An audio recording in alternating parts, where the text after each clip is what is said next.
Merci beaucoup, Madame la Présidente.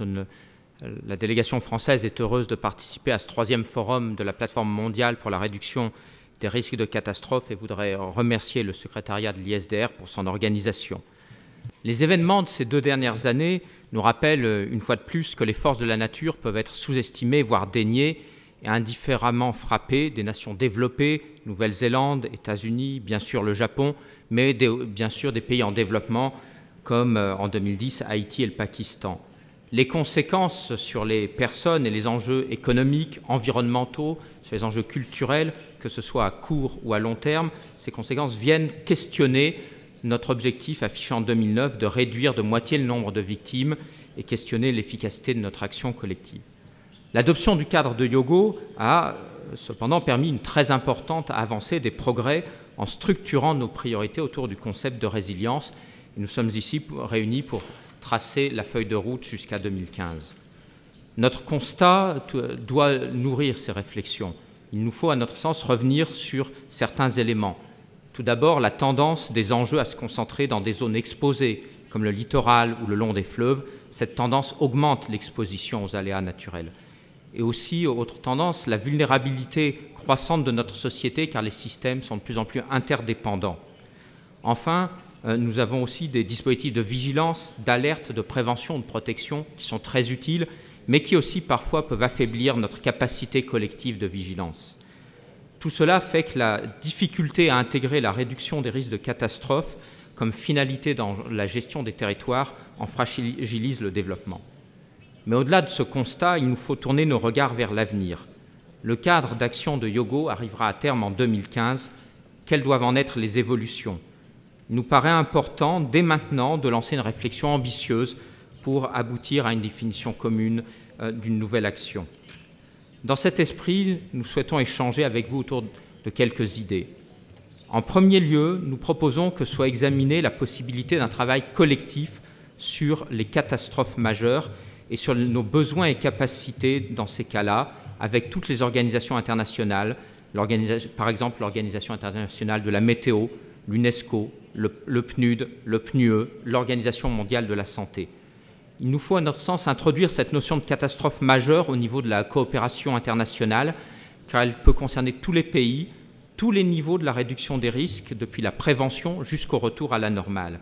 Et cette notion de catastrophe majeure implique un regard neuf sur les références, les normes que nous appliquons dans la prévention, car il apparaît que ces normes peuvent se révéler insuffisantes ou imparfaites quand nous sommes confrontés à des effets dominos qui entraînent l'écroulement de notre système.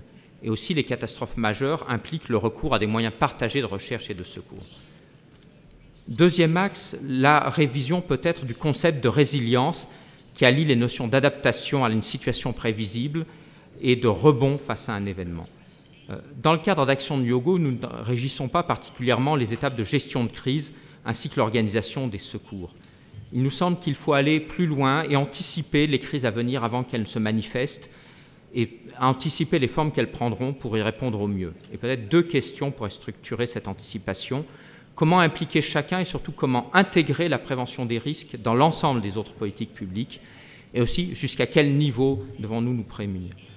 Ceci pourrait être discuté en profondeur et servir de pierre angulaire à l'après-Hyogo. Et il nous semble que nous devons avoir une approche encore plus proactive et plus prospective vis-à-vis des dangers futurs. Enfin, 3e axe de réflexion, le renforcement des approches scientifiques. Il nous semble important de développer la pluridisciplinarité et de renforcer les études scientifiques et techniques relatives aux sciences de la Terre.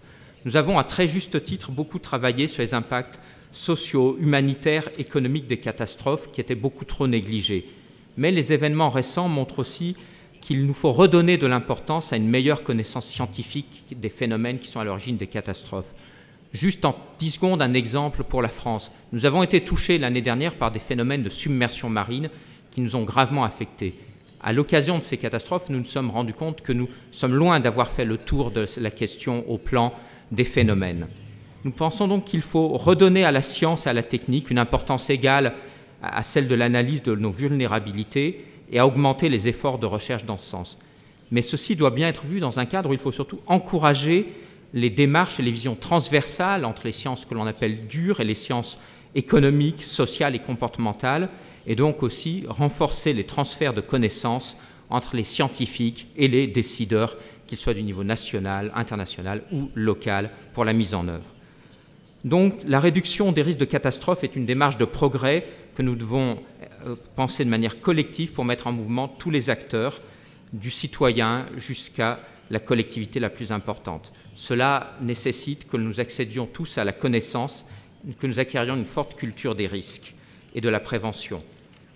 Les échanges sont extrêmement importants pour y contribuer, pour que la sécurité vis-à-vis de ces catastrophes, qui est un droit humain fondamental et la condition de développement futur de nos sociétés, puisse être mieux assurée par une responsabilité individuelle et collective. C'est pourquoi nous nous félicitons de l'audience de cette plateforme mondiale et souhaitons participer de façon constructive au débat des jours à venir.